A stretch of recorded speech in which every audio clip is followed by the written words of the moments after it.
Oke. Assalamualaikum warahmatullahi wabarakatuh. Waalaikumsalam. Sebelumnya saya ingin berterima kasih karena sudah diperkenankan untuk mewawancarai kantin kembar ya Pak. Di sini saya akan menanyakan seputar informasi tentang kantin kembar. Mohon diperkenankan untuk menjawab pertanyaannya ya Pak. Ya, Yang pertama saya ingin bertanya, bagaimana sejarah pendirian warung kantin kembar Pak? ini sejarahnya bukanya tahun 2016 Januari. Karena ya nggak ada kerjaan.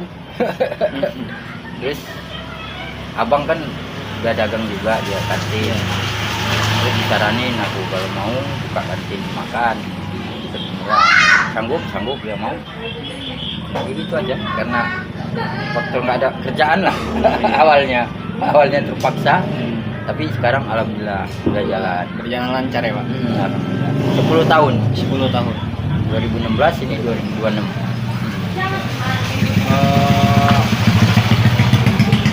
Kemudian di sini pertanyaan selanjutnya, selain produk utama kan makan makanan ya Pak? Apa aja yang ditawarkan di sini Pak? Apakah ada minuman? Nggak ada, cuman makan nasi. Makan ini ya Pak? Prasmanan. Iya, prasmanan paling gorengan, pempek, pempek. minum dingin kalau mau. Ya, kalau minum jus apa itu nggak ada lagi. Nah, kita lanjut ke pertanyaan selanjutnya Pak. Target marketing untuk warung kembar ini siapa sebenarnya Pak? Mahasiswa ya? Karena di sini dekat kampus. Iya, 80% ngandalin mahasiswa. Jadi kalau libur ya sepi. Ya. Iya.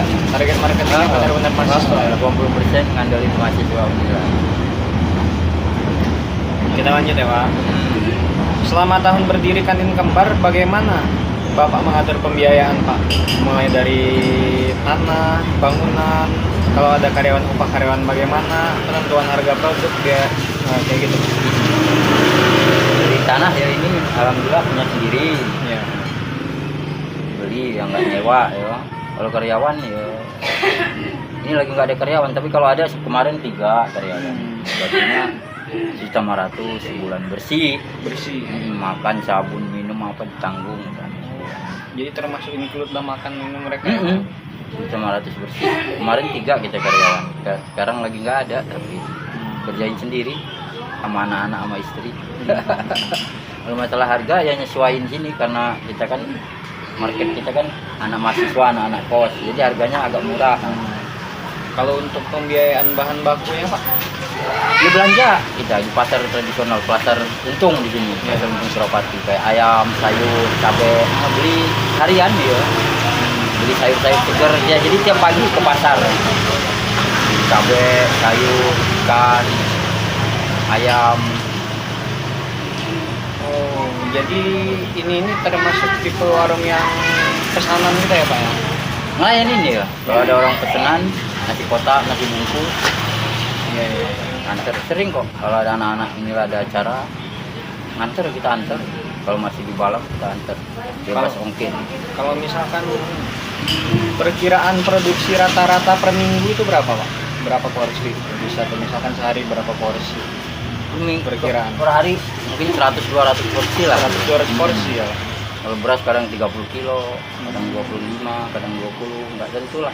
Berarti seminggu itu kalau full buka itu bisa 1.400 porsi ya Pak? Iya. Iya. Paling banyak 1.400 porsi, dari 700 sampai 1.400 porsi ya Pak ya? Per minggu.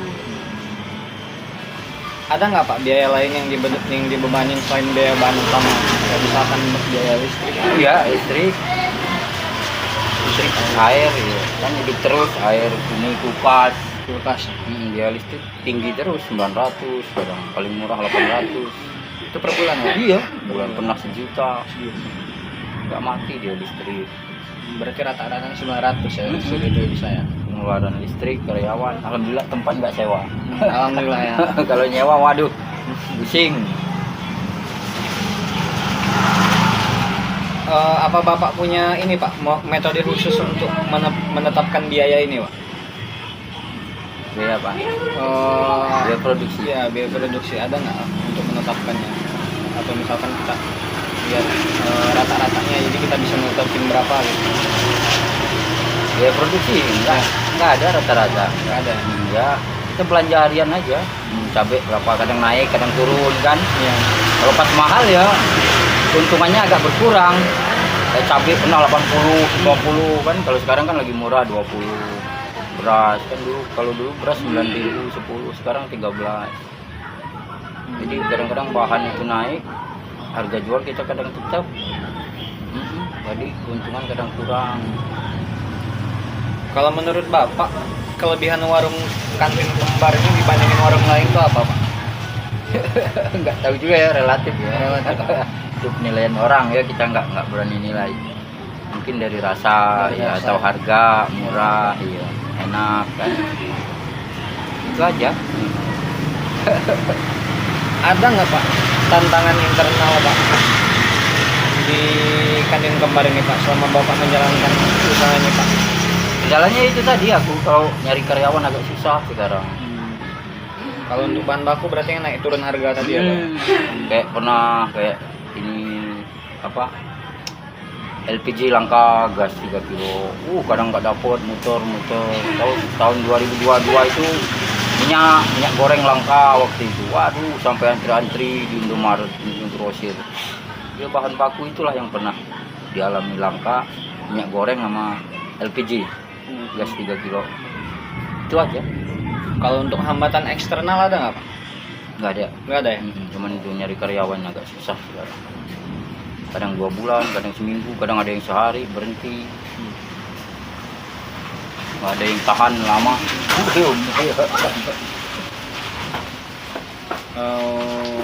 Jadi intinya kantin kembar ini usaha yang dijalankan secara pesanan, kemudian ditargetkan untuk marketingnya untuk para mahasiswa ya, Pak, dan memiliki MKM bisa kecil menengah. rata-rata produksi porsinya itu bisa sampai 700 atau 1.400 per minggu ya, Pak ya. Ya. Ya. Untuk hambatan eksternal dan internal yang lain-lainnya yang sudah Bapak sebutkan tadi ya, Pak. Ya. Jadi di sini saya ingin berterima kasih karena sudah diberikan waktu, diperkenankan untuk mewawancarai pihak dari kantin kembar, dan saya berterima kasih karena telah diberikan informasi ya, Pak ya. Ya, Pak.